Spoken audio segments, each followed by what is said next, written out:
Wociao Mania. Wociao Flo.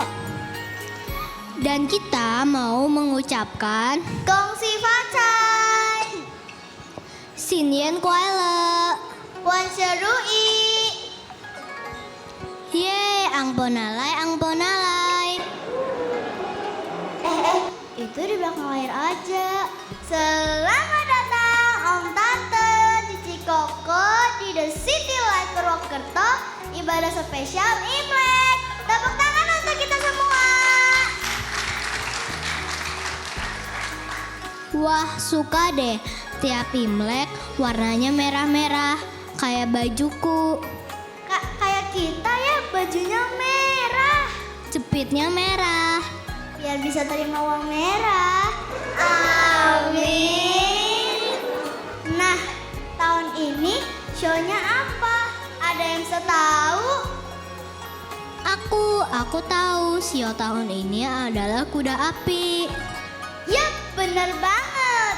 Itu artinya tahun ini kita harus berlari dengan penuh semangat. Iya, lari dari tugas-tugas sekolah yang memusingkan. Bukan gitu dong. Justru berlari mengejar impian yang ingin kita capai dengan semangat berapi-api. Oh, gitu. Berarti acara Imlek hari ini juga berapi-api dong. Acara kita ada apa aja sih? Pastinya kita akan bersukacita bersama-sama. Kita akan bernyanyi bersama-sama TCL Band dan juga akan mendengarkan renungan firman dari Kak Beta. Boleh tepuk tangan untuk Kak Beta.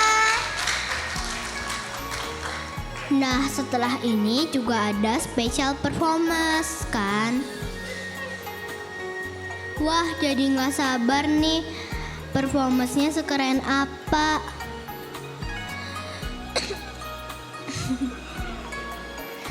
Aku tahu, setelah ini kita ada makan jajan bersama di ruang sebelah kan? Iya benar, pokoknya acara hari ini gak boleh banget buat di skip. Teman-teman udah gak sabar kan buat mulai? Oke deh, yang semangat ya untuk acara ibadah Imlek hari ini. Boleh berikan sambutan yang paling semangat untuk TCL Band. 谢谢 Flo， 谢谢 Fania， 下午好，恭喜发财，新年快乐。Selamat sore Bapak Ibu Saudara semuanya. Saya mau mengucapkan selamat tahun baru Imlek 2026. Semoga di tahun kuda api ini kita semakin diberikan berkat dan semakin dilimpahi rezeki oleh Tuhan. Amin. Amin Bapak Ibu Saudara semuanya. Mari bersama-sama kita mau bangkit berdiri dengan penuh sukacita kita mau memuji nama Tuhan. Sama-sama kita katakan. Tuhan memberikan nyanyian baru dalam mulutku untuk memuji-muji Allah kita.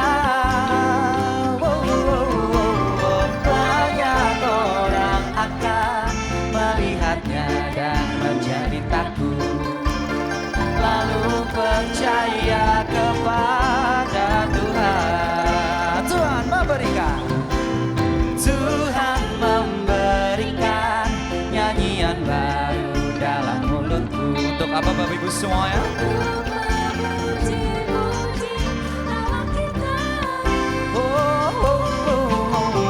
Banyak orang akan melihatnya dan menjadi takut, lalu percaya kepada Tuhan. Bersama-sama kita mau nyanyikan.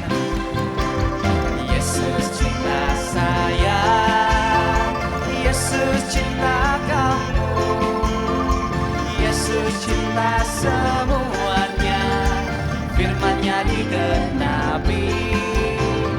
Yesus cinta saya, Yesus cinta kamu, Yesus cinta semuanya, firman-Nya digenapi. Bersama-sama kita mau nyanyikan lagu ini dari awal. Tuhan memberikan nyanyian baru pada mulutku untuk memuji-muji Allah kita.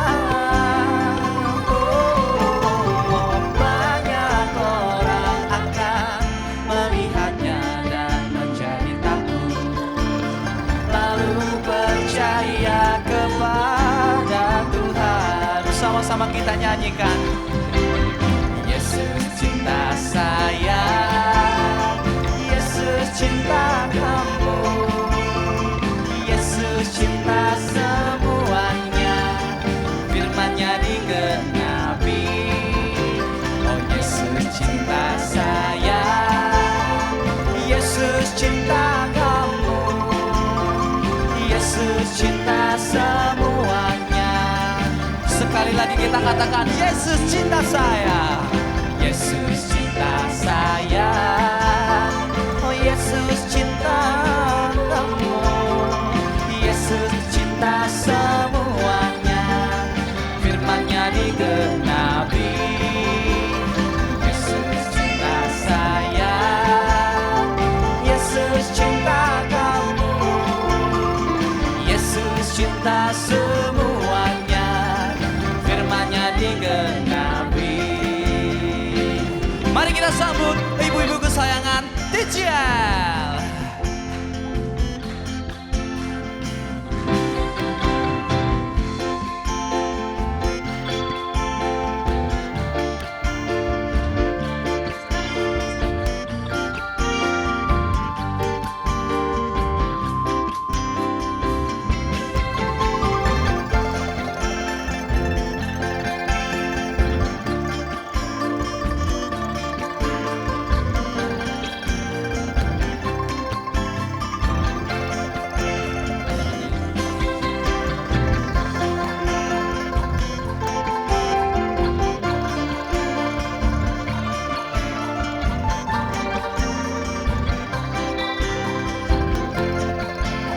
Sama-sama kita mau katakan, Yesus cinta saya, Yesus cinta kamu, Yesus cinta semuanya.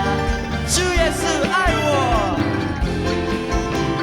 主耶稣爱我，主耶稣爱你，主耶稣爱他，圣经你告诉我，主耶稣爱我，主耶稣爱你，主耶稣爱他。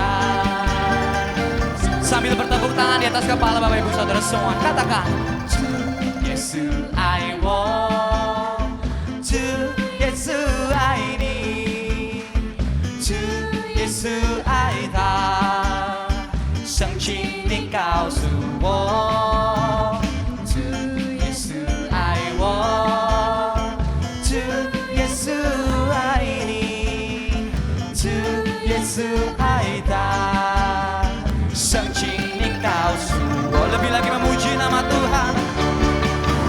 主耶稣爱我，主耶稣爱你，主耶稣爱他，圣经你告诉我，主耶稣爱我，主耶稣爱你，主耶稣爱他，圣经你告诉我，圣经你告诉我，圣经你告诉我。Sekali lagi beri tepuk tangan untuk ibu-ibu kaum wanita, Bapak Ibu Saudara semuanya. Silakan duduk Bapak Ibu. Sebelum kita mau mendengarkan kebenaran firman Tuhan yang akan disampaikan oleh Kabeta, mari Bapak Ibu semuanya, kita mau sadari betapa baiknya Tuhan dalam kehidupan kita. Kita mau percaya akan setiap janjinya, akan setiap rancangan yang terindah untuk kita.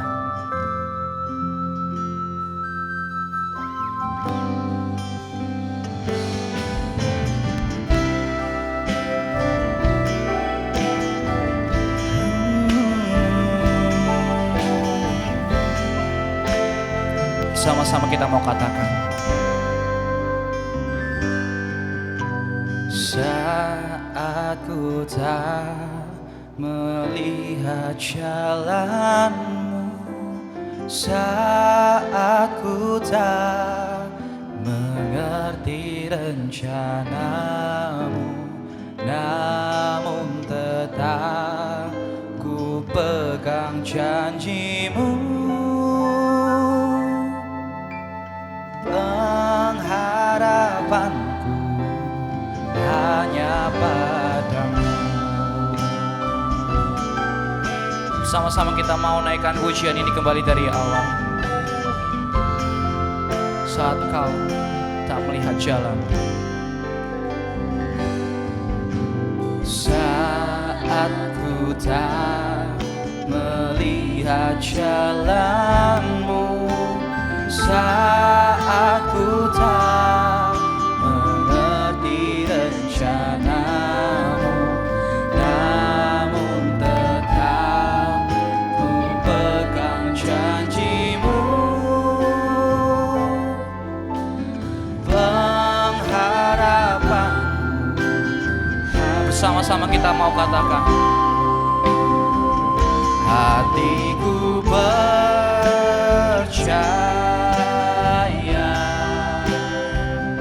hatiku percaya, hatiku percaya, selalu ku percaya. Mari Bapak Ibu, bersama-sama kita mau bangkit berdiri. Kembali kita naikkan pujian ini dari awal.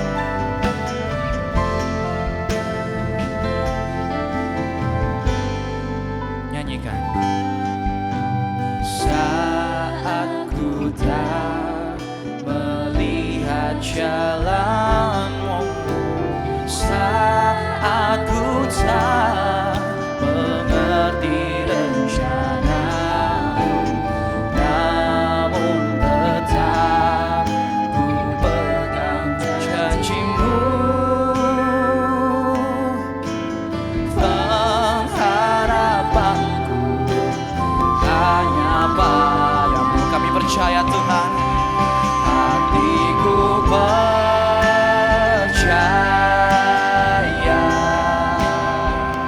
hatiku percaya,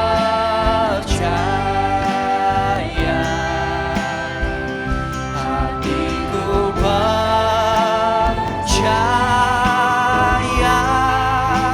selalu ku katakan lebih lagi bahwa kita percaya. Aku percaya Tuhan. Hatiku percaya, kami percaya Tuhan.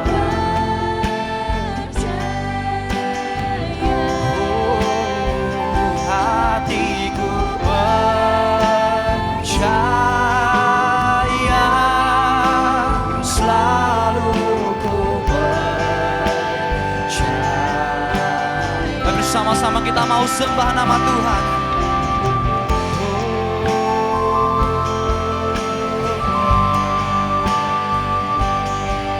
Terima kasih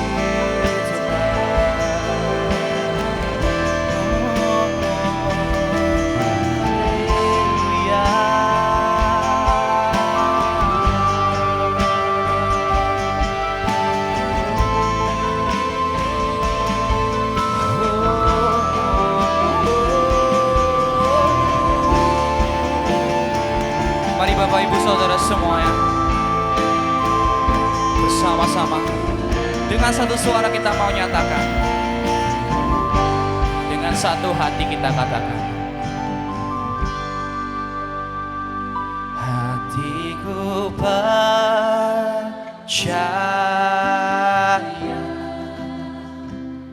hatiku percaya, ya Tuhan. Hatiku percaya.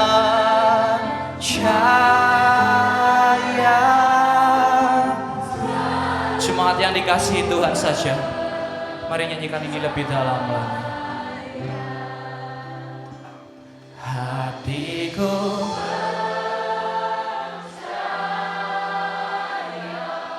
kami percaya akan Kau Tuhan.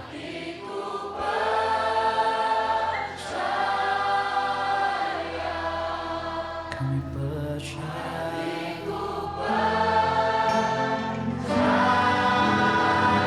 Oh, selalu ku percaya. Sama-sama kita katakan lebih lagi bahwa kita percaya Tuhan. Hatiku percaya.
Kita selalu percaya.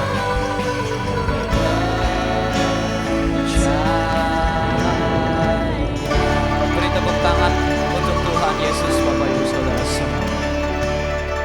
Ya Tuhan, kami percaya ya Tuhan.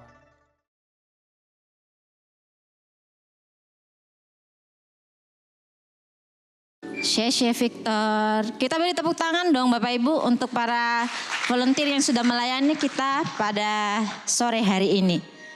Di luar hari hujan ya Bapak Ibu. Ada yang sudah mulai liar-liar mau tidur. Tahan dulu ya Bapak Ibu. Sekitar 1 jam ke depan lah khotbah hari ini ya. Baik, kita bersyukur Bapak Ibu kepada Tuhan karena kita masih bisa bertemu kembali di ibadah spesial Imlek kali ini. Masih dalam nuansa tahun baru Imlek Bapak Ibu, saya ingin mengucapkan Sinyen Kuaile Kong Si Facai. Saya berdoa di tahun ini Bapak Ibu dan teman-teman semuanya senantiasa dalam keadaan bahagia, kemudian juga diberi kesehatan, baik roh, jiwa maupun tubuhnya tetap sehat, termasuk dompet-dompetnya Bapak Ibu semuanya ya. Saya doakan semakin tebal. Ada amin? Harus ada amin Bapak Ibu. Karena katanya kalau dompet kita tebal ya, maksudnya berisi duit Bapak Ibu. Ya, yang lainnya juga katanya ikut waras gitu ya. Nah, setiap Imlek atau tahun baru Bapak Ibu, kalau kita perhatikan ada satu pertanyaan yang paling sering muncul di antara anak-anak, bahkan mungkin juga di antara kita. Kira-kira ada yang bisa nebak Bapak Ibu pertanyaan apa itu? Iya, angpau ya. Jadi ada yang sering bertanya dapat angpau berapa tahun ini gitu ya. Jadi anak-anak biasanya tuh mereka mulai menghitung nih. Dapat angpau berapa. Ya meskipun nanti kebanyakan sih disetornya ke mama ya. Nanti mama yang simpan gitu ya. Meskipun itu kayak investasi bodong gitu ya. Entah kemana nanti gerangan ya. Nah anak-anak remaja juga ya. Teman-teman remaja itu mulai membandingkan ya. Oh tahun ini angpaunya lebih banyak ya dari tahun lalu gitu ya, atau juga sebaliknya. Dan orang tua biasanya pasti sudah sibuk ya mempersiapkan angpau jauh-jauh hari. Bapak Ibu, tetapi kalau kita boleh jujur dari hati yang terdalam, sebenarnya apa sih yang kita tunggu-tunggu saat Imlek atau tahun baru tiba? Apakah angpaunya? Apakah uangnya Bapak Ibu ya? Tetapi setelah saya merenungkan Bapak Ibu, sebenarnya hal yang paling kita tunggu-tunggu adalah pulang ke rumah. Kita pulang ke rumah, kita memberi kehadiran kepada keluarga kita. Kita bisa kumpul keluarga, duduk makan bersama, kita tertawa satu meja, ya kita bercanda di dalam ruangan tersebut sehingga dipenuhi oleh sukacita. Dan tentunya yang kita tunggu-tunggu Bapak Ibu, kita masih bisa mendengar suara-suara orang-orang yang kita kasihi, orang-orang yang kita sayangi. Dan tentunya kita patut merasa bersyukur Bapak Ibu kalau kita masih bisa kumpul bersama dengan keluarga, kita masih punya keluarga. Bahkan ada orang yang rela melakukan perjalanan berjam-jam Bapak Ibu, meskipun tiket mahal gitu ya, beli aja. Asal apa Bapak Ibu? Asal kita bisa bertemu dengan keluarga. Bahkan ada yang mengambil cuti panjang ya, meninggalkan pekerjaan agar mereka bisa memberi kehadiran kepada keluarga mereka Bapak Ibu. Bagi orang tua, anak pulang ke rumah, anak berkunjung itu adalah hadiah terbesar ya Bapak Ibu. Bagi kakek nenek, rumah ramai itu adalah kebahagiaan. Dan bagi anak-anak, main bersama keluarga adalah kenangan yang kita ingat seumur hidup Bapak Ibu. Tetapi ironinya, kadang kita tuh bisa memberi angpau yang banyak Bapak Ibu. Kita bisa menyediakan makanan yang berlimpah.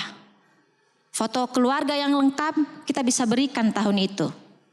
Tetapi kita kadang masih sangat sulit untuk memberi kehadiran kita yang sesungguhnya. Semuanya ada di satu ruangan sih Bapak Ibu. Tetapi kita tidak benar-benar hadir. Nggak ada interaksi, nggak ada canda tawa. Kita sibuk dengan diri sendiri, kita sibuk dengan HP kita sendiri. Dan kadang Bapak Ibu ada yang asal datang menerima, ya makan-makan terus kemudian bubar. Dan di sini kita bisa belajar Bapak Ibu bahwa ternyata memberi, ternyata bukan selalu soal uang. Bukan soal materi saja Bapak Ibu. Tetapi di Imlek kali ini kita belajar bahwa kehadiran yang penuh dan juga sungguh-sungguh itu sebenarnya adalah pemberian yang membahagiakan untuk orang-orang yang kita kasihi. Bapak Ibu, kita juga hidup di zaman sosial media, di mana kita memberi dan menerima informasi bisa dengan sangat cepat.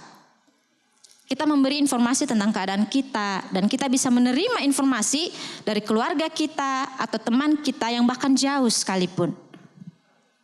Dan ini sangat membantu kita ya Bapak Ibu dan kita bersyukur untuk itu.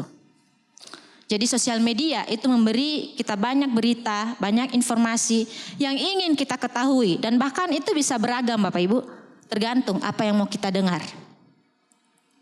Tetapi Bapak Ibu, ternyata gak hanya berita juga ya yang kita lihat di sosial media atau internet. Tapi ada banyak orang yang mencoba membangun personal branding mereka atau citra diri mereka itu lewat sosial media. Karena apa Bapak Ibu?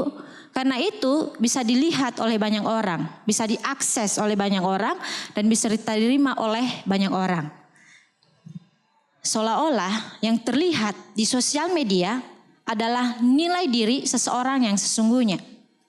Sehingga Bapak Ibu banyak orang itu lebih menghargai apa yang terlihat, bukan yang tulus. Karena yang tulus tuh Bapak Ibu kadang-kadang tuh nggak ada di sosial media ya, jarang terlihat. Bapak Ibu ada seorang wanita cantik asal Kanada. Dia bernama Ashley Kirillow. Dia memposting di sosial media bahwa ia sakit kanker Bapak Ibu. Tujuannya apa? Tujuannya untuk mengumpulkan dana dari orang-orang yang ingin menolong. Dia akhirnya mendapatkan banyak simpati Bapak Ibu. Ya banyak orang tersentuh dan tergerak hatinya untuk menolong Ashley dengan tulus. Karena mereka percaya bahwa Ashley ini beneran sakit ya. Dan dia perlu dibantu, dia perlu diberi support. Tetapi belakangan diketahui bahwa penyakit itu ternyata palsu Bapak Ibu. Dia tidak benar-benar sakit. Dan uang tersebut dia gunakan untuk kepentingan pribadi. Bapak Ibu, ini kamuflase ekstrim ya. Yaitu penderitaan palsu dipakai sebagai topeng untuk menarik kepercayaan dan kebaikan orang lain. Bapak Ibu, kisah Ashley Kirillow ini menjadi seperti cermin bagi kita. Kita hidup di masa di mana tampilan itu seringkali lebih dihargai daripada kebenaran. Yang terlihat itu bisa lebih dipercaya daripada kebenaran. Dan apa yang terlihat di layar terasa itu lebih penting daripada ketulusan yang mungkin tidak pernah dipublikasikan. Dan saya melihat Bapak Ibu di zaman ini juga ada banyak orang yang hanya berteman itu karena networking saja. Hanya karena ada manfaat, ada peluang yang mereka bisa dapat dari hubungan tersebut. Banyak juga orang peduli itu bukan karena mereka sungguh-sungguh berempati Bapak Ibu, tetapi karena ada potensi kebaikannya, pemberiannya itu bakal disorot dan mendapat simpati dari banyak orang. Bapak Ibu, kadang di zaman ini juga orang melayani bukan karena sungguh-sungguh ingin dilihat oleh Tuhan, tapi karena ingin dilihat, dikenal, dan juga mendapatkan panggung dari manusia. Dan di dalam berelasi juga Bapak Ibu ya, relasi zaman sekarang tuh kadang ya hanya dihitung jika ada untungnya enggak ya buat aku kalau aku berteman sama dia. Ada kebaikan yang aku dapat enggak? Ada balasannya enggak? Atau misalnya aku tambah dihargai enggak ya kalau aku sudah melayani? Aku tambah dihormati enggak setelah aku memberi untuk pekerjaan Tuhan ini? Jadi kita sering kali bertanya, aku dapat apa? Jadi Bapak Ibu, makna memberi pun itu sudah beralih. Dari memindahkan nilai diri yang baik atau memindahkan kasih yang kita punya menjadi manipulasi sosial kadang-kadang Bapak Ibu. Kebaikan tuh dianggap sebagai alat transaksi moral aja. Untuk apa? Untuk membungkam kritik, meminta loyalitas, dan mengontrol keputusan orang lain. Karena apa? Kita pernah memberi, kita pernah berbuat kebaikan kepadanya. Nah Bapak Ibu, kita juga bisa mengenali pola ini dalam kehidupan sehari-hari Bapak Ibu ya. Bapak Ibu mungkin sering mendengar kalimat-kalimat seperti ini. Mama sudah bantu kamu loh, kamu harus menghargai mama. Atau misalnya, ternyata ya, apa yang telah Papa lakukan buat kamu selama ini, ternyata kamu responnya begitu. Atau, Papa sudah banyak memberi, jadi wajar dong Papa yang menentukan arah. Kamu jangan banyak komentar, saya sudah banyak berkorban nih. Dan orang lain pun biasanya juga membela Bapak Ibu. Kamu jangan gitu, dia sudah banyak bantu kamu loh. Nah kita sering sekali mendengar kalimat-kalimat seperti ini Bapak Ibu. Ya baik di dalam keluarga, di tempat kerja, maupun juga di dalam komunitas. Jadi memberi itu supaya dianggap paling berjasa Bapak Ibu. Menolong itu dilakukan supaya jadi pusat keputusan. Bahkan berbuat baik supaya cerita tentang diri kita ini bisa indah di mata orang lain. Bapak Ibu, dulu dalam sesi parents interview dengan orang tua calon murid, kami itu sering kali mendengar kalimat-kalimat seperti ini dari orang tua ke anak-anaknya. Orang tua merasa bahwa dia sudah melakukan banyak hal untuk anaknya. Sehingga orang tua menuntut anaknya untuk membalas segala kebaikan tersebut. Dari sisi orang tua mungkin ini kelihatannya benar ya Bapak Ibu. Tetapi ternyata dari point of view anak-anak, dari pandangan anak-anak, mereka justru merasa bahwa mereka sedang dikendalikan, mereka tidak diberi kebebasan. Bahkan ada yang frontal berkata, loh itu kan kewajiban papa mama untuk melakukan yang terbaik untuk saya. Saya gak pernah minta tuh dilahirkan. Bapak Ibu, anak-anak zaman sekarang tuh mereka pinter-pinter banget berargumen ya. Kita ngomong satu tuh wah mereka tuh ngomongnya tuh banyak banget ya. Vocabnya banyak banget gitu ya. Dan ini adalah salah satu PR bagi para guru Bapak Ibu ya untuk menjadi penengah.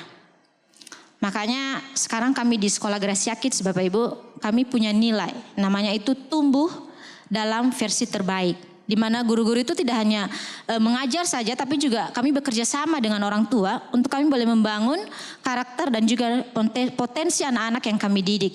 Supaya mereka bertumbuh dalam versi terbaiknya. Nah ternyata Bapak Ibu di dalam proses ini ternyata bukan hanya anaknya yang bertumbuh Bapak Ibu. Tapi kami para guru juga ikut bertumbuh.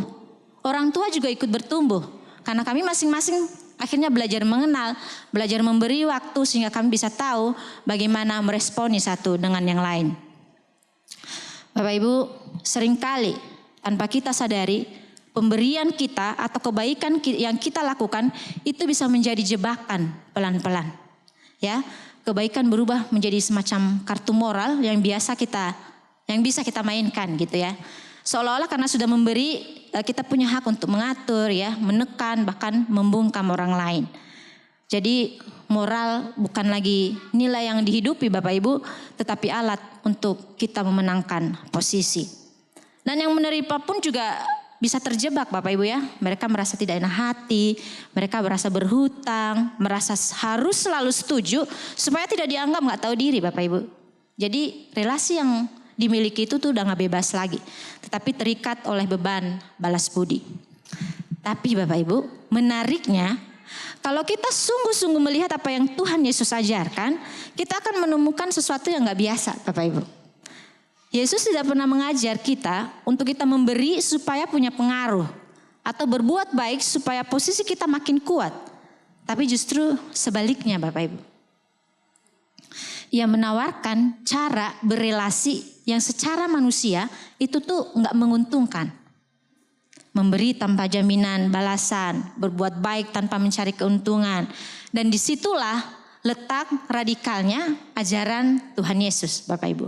Nah kita akan baca di dalam Lukas 14 ayat 12 sampai 14. Tapi nanti saya akan bacakan buat Bapak Ibu ayat 13 sampai ayat 14-nya saja. Nanti ayat sisanya Bapak Ibu bisa baca di rumah ya. Ayat 13 Bapak Ibu. Tetapi apabila engkau mengadakan perjamuan, undanglah orang-orang miskin, orang-orang cacat, orang-orang lumpuh dan orang-orang buta. Dan engkau akan berbahagia karena mereka tidak mempunyai apa-apa untuk membalasnya kepadamu. Sebab engkau akan mendapat balasnya pada hari kebangkitan orang-orang benar. Amin Bapak Ibu. Tuhan Yesus mengajak kita untuk mengundang orang-orang yang tidak bisa membalas kebaikan kita.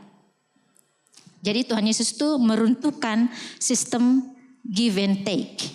Ia mengajarkan give and free.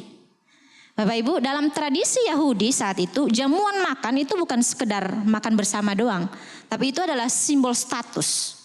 Siapa yang mereka undang menunjukkan siapa diri mereka. Budaya Yahudi Bapak Ibu, hidup dengan prinsip aku undang kamu, nanti kamu undang aku balik. Jadi ada sistem balas budi Bapak Ibu ya. Ada kehormatan sosial yang dipertukarkan di sana. Biasanya yang diundang adalah keluarga besar, sahabat dekat, atau orang yang terpandang kelas sosialnya. Atau minimal setara lah. Orang-orang yang jelas bisa membalas undangan kita. Menundang berarti menaikkan posisi sosial sekaligus mengikat kewajiban timbal balik Bapak Ibu. Itu untuk orang-orang Yahudi saat itu. Tapi justru di tengah sistem seperti itu, Tuhan Yesus itu memberi ajaran yang mengejutkan Bapak Ibu. Tuhan mengatakan bahwa kalau engkau mengadakan perjamuan, undanglah orang miskin, orang cacat, orang lumpuh dan orang buta. Bagi orang Yahudi saat itu ini radikal sekali. Ini berarti kami harus melepaskan kehormatan sosial kami. Kami harus keluar dari sistem balas budi yang biasa kami lakukan. Dan mengundang orang yang tidak bisa memberi keuntungan apapun. Kebaikan itu tidak lagi bisa dipakai untuk menaikkan citra diri Bapak Ibu atau memperluas pengaruh. Namun Bapak Ibu bukan berarti Tuhan Yesus anti terlihat Bapak Ibu. Yang Yesus mau ubah adalah motifnya. Ia memindahkan pusat penghargaan dari manusia kepada Allah Bapak Ibu. Ia berkata bahwa balasannya tuh bukan sekarang, bukan dalam bentuk reputasi, tetapi pada kebangkitan orang benar. Artinya berbuat baik tanpa jaminan feedback instan, tanpa viralitas dan juga tanpa tepuk tangan Bapak Ibu. Kalau kita mungkin merasa senang ya Bapak Ibu ketika kebaikan kita dipuji, benar nggak? Saya juga pasti akan merasa senang karena itu manusiawi Bapak Ibu. Karena ada rasa hangat gitu ya kalau pemberian kita tuh dihargai. Kita semua juga pasti pernah merasakan ini. Tetapi Bapak Ibu, Tuhan Yesus itu mau mengajak kita naik satu tingkat. Lebih dalam memaknai bahwa berbuat baik itu bukan untuk sensasi sesaat ternyata. Bukan untuk tepuk tangan. Tuhan Yesus mengajarkan bahwa tindakan kita seharusnya tidak didasarkan pada harapan balasan. Tetapi murni dari hati yang penuh kasih dan keinginan untuk membantu orang lain. Terutama buat mereka yang tidak bisa membalas Bapak Ibu. Dunia biasanya tuh berjalan dengan prinsip timbal balik ya Bapak Ibu. Saya memberi supaya ada balasan. Saya mengundang supaya nanti saya diundang kembali. Tetapi Tuhan Yesus justru mengajak kita keluar dari pola tersebut. Ia berkata, berilah tanpa sistem timbal balik. tanpa jaminan reputasi, tanpa kepastian akan dihargai sekarang, tetaplah memberi.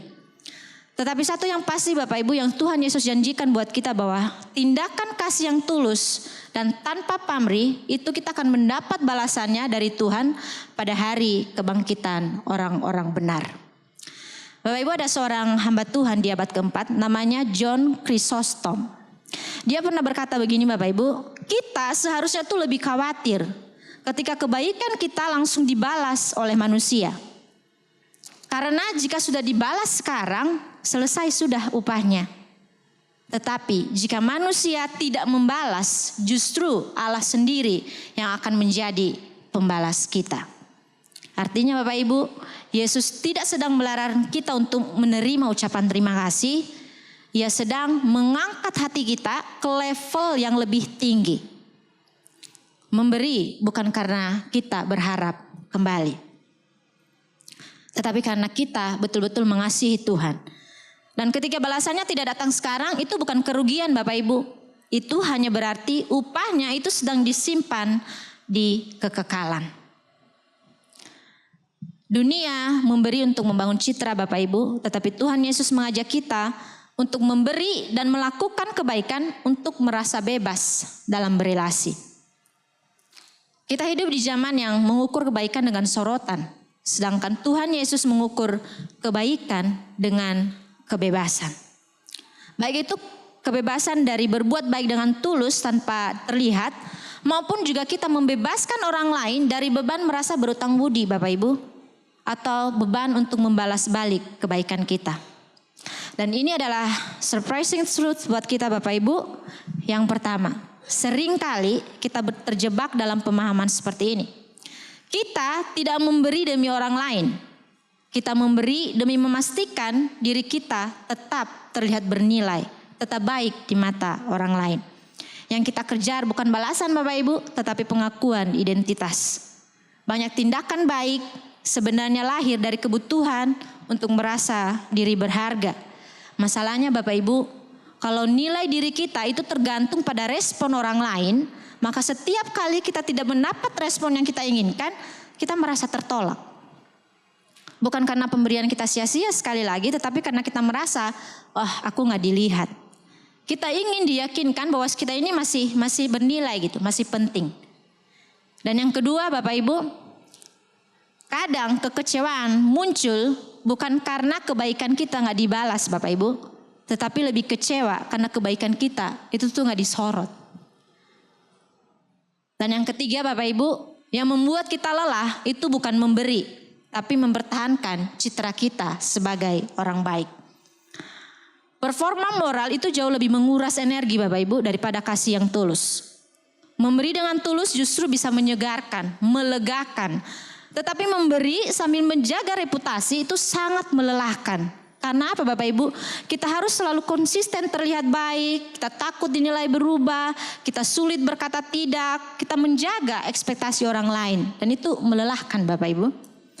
Jadi ini seperti memainkan peran gitu ya tanpa jeda. Namun kasih yang tulus bisa mengalir tanpa beban.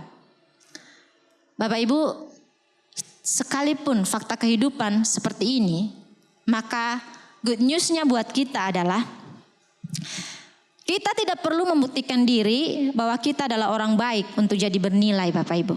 Itu adalah kabar baiknya bagi kita. Karena nilai kita tidak bergantung kepada penonton Bapak Ibu. Nilai kita tidak bergantung pada orang lain. Nilai manusia di mata Tuhan itu sangatlah tinggi Bapak Ibu. Bahkan ditebusnya pun bukan dengan emas dan perak yang hari ini harganya lagi melonjak ya bro. Ya, bukan dengan emas dan perak Bapak Ibu, tapi benar-benar dengan darah yang mahal. Nilai diri yang sehat Bapak Ibu sekali lagi tidak lahir dari tepuk tangan, tapi dari identitas diri yang baik yang Tuhan sudah berikan buat kita. Yang tidak berubah walau tidak dilihat oleh siapapun. Ketika seseorang tahu bahwa dirinya berharga Bapak Ibu, ia bisa memberi tanpa rasa takut kehilangan diri. Ini membebaskan kita dari kebutuhan untuk terus mencari panggung. Tapi kita tetap merasa cukup. Yang paling melelahkan di era ini Bapak Ibu, kadang bukan bekerja, kadang juga bukan memberi. Tapi kita capek menjaga citra diri kita agar tetap dianggap orang baik. Dan ketika kita tidak lagi butuh untuk terlihat baik Bapak Ibu, hidup akan menjadi lebih ringan. Kita tetap bernilai di mata Tuhan tanpa harus berpura-pura menjadi orang baik. Dan yang kedua Bapak Ibu, yang diajarkan oleh Yesus Kristus bukan anti panggung Bapak Ibu, tapi kebebasan dari kecanduan validasi. Tuhan Yesus tidak melarang orang berbuat baik di depan umum Bapak Ibu. Ia menentang motivasi yang tidak baik. Karena kebebasan sejati adalah saat kita tetap utuh, baik ada sorotan maupun tidak. Kita bisa memberi tanpa menjadi budak opini Bapak Ibu. Dan Yesus tidak hanya sekedar berkata, jadilah baik. Tapi Tuhan Yesus berkata, berilah, berbuat baiklah dengan cara yang membuatmu tidak bisa memakai pemberian tersebut atau kebaikan tersebut untuk mengontrol orang lain. Memberi yang dimaksud oleh Tuhan Yesus itu bukan transaksional Bapak Ibu, tapi lebih kepada kebebasan batin dari budak validasi. Bapak Ibu, memberi tanpa harus dilihat itu membebaskan kita dari kecanduan validasi, dari ketakutan kehilangan citra dan juga kelelahan mempertahankan reputasi. Bapak Ibu, ini bukan kerugian sosial. Ini justru kemerdekaan psikologis Bapak Ibu. Sebab relasi yang transaksional sekali lagi selalu rapuh karena penuh dengan perhitungan. Tuhan Yesus juga memberi contoh ya Bapak Ibu. Tuhan Yesus gak pernah tuh mendramatisir gitu ya pengorbanannya di kayu salib. Lihat nih ya, atau Tuhan tuh mengungkit-ungkit dengan brutal gitu. Lihat nih, tanda paku di tanganku ya, sampai darahku tuh tertumpah buat kamu. Sampai saya dicambuk-cambuk seperti itu. Tuhan Yesus gak pernah mengungkit-ungkit itu Bapak Ibu. Tetapi yang Tuhan Yesus selalu ajarkan kepada kita bahwa Tuhan Yesus mengasihi kita semua dengan nilai yang Tuhan sudah berikan buat kita. Bapak Ibu, dari semua pembahasan ini kita akan belajar beberapa langkah nyata yang perlu kita lakukan beberapa hari ke depan. Yang pertama adalah mari kita mulai melakukan kebaikan yang tidak bisa diposting Bapak Ibu. Misalnya kita membantu seseorang dengan diam-diam. Kita mungkin bisa mendoakan seseorang tanpa memberitahu dia. Atau kita mungkin bisa memberi tanpa nama Bapak Ibu. Atau kita mungkin bisa menolong tanpa cerita ulang kepada siapapun. Mari kita melatih identitas diri kita agar kuat tanpa sorotan Bapak Ibu. Ini seperti olahraga jiwa gitu ya. Semakin sering dilakukan, itu semakin sering kita sadar bahwa nilai diri kita itu gak akan runtuh. Walau kita tidak dilihat oleh siapapun. Dan yang kedua Bapak Ibu, mari kita belajar mengubah standar sukses dalam relasi. Bukan lagi kita bertanya bahwa berapa banyak ya orang yang tahu aku baik. Tapi kita akan bertanya, apakah orang ini merasa lebih ringan gak ya? Dia merasa aman gak? Dia merasa bebas gak setelah bertemu aku? Jangan-jangan saat bertemu aku dia tambah tertekan lagi ya kan? Karena dia terus merasa terintimidasi gitu ya dengan kehadiran kita. Bapak Ibu, yang ketiga, mari berhenti membangun citra. Kita mulai bangun kebebasan. Ada seorang bernama Jeffrey Epstein Bapak Ibu, mungkin ada yang kenal orang ini. Dia adalah seorang miliarder yang dikenal sebagai dermawan dan juga tokoh berpengaruh dengan jaringan pertemanan yang cukup elit Bapak Ibu ya. Dia berteman dengan banyak politisi, dengan para ilmuwan dan juga para selebritas. Ia sering sekali menyumbang untuk pendidikan Bapak Ibu. Untuk penelitian dan juga kegiatan sosial atau kegiatan amal. Sehingga dia ini punya citra, punya figur yang sangat peduli gitu untuk kemajuan dunia. Dia sangat peduli dengan kemanusiaan. Namun Bapak Ibu kemudian terungkap bahwa di balik citra tersebut, ia menjalankan jaringan perdagangan manusia serta pelecehan terhadap anak di bawah umur. Dan itu terjadi selama bertahun-tahun. Reputasi, kekayaan, kegiatan amal, itu yang dia lakukan diduga adalah kamuflase Bapak Ibu. Untuk apa? Untuk membangun kepercayaan publik sekaligus melindungi dirinya dari kecurigaan publik. Bapak Ibu, kebaikan yang sehat sekali lagi tidak menciptakan utang emosional, tekanan balas budi, ketergantungan atau kebutuhan untuk dipuji. Jika orang menjadi lebih bebas Bapak Ibu, bukan lebih terikat, maka kebaikan yang pernah kita lakukan itu benar-benar membebaskan orang tersebut. Nah, orang-orang yang pernah dibantu oleh Epstein ini ya Bapak Ibu, mungkin mereka juga merasa berutang kepadanya. Tapi di belahan dunia lain ada orang yang pernah dia lecehkan, yang juga merasa tertekan dan tersakiti oleh perlakuannya. Bapak Ibu, keluar dari sistem lama berarti kita berpindah dari relasi transaksional ke relasi yang memberi ruang bagi orang lain untuk bernafas lega karena kebaikan dan pemberian kita. Sekali lagi Bapak Ibu, memberi bukan untuk membuat kita terlihat baik, tetapi membuat orang lain merasa lebih hidup. Demikian firman Tuhan yang bisa sampaikan dan kiranya Tuhan memberkati kita semua. Mari kita berdoa Bapak Ibu. Tuhan, terima kasih sudah memberikan kami teladan dalam memberi. Dan kami semua ingin belajar darimu bahwa kasih atau pemberian yang kami lakukan seharusnya membuat orang lain lega dan merasa lebih hidup. Oleh sebab itu Roh Kudus mampukan kami untuk bisa memberi dan bebas dari kecanduan validasi. Kami sadar bahwa nilai diri kami sangatlah berharga di mata-Mu Tuhan. Dan terima kasih kiranya Tuhan yang terus memimpin dan menopang kehidupan kami. Di dalam nama Tuhan Yesus Kristus Juru Selamat kami sudah berdoa. Amin.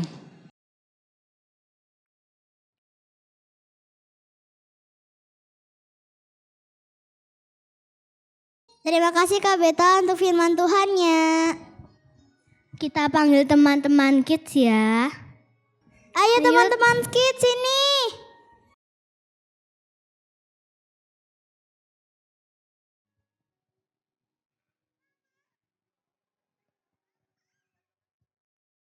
Teman-teman siap?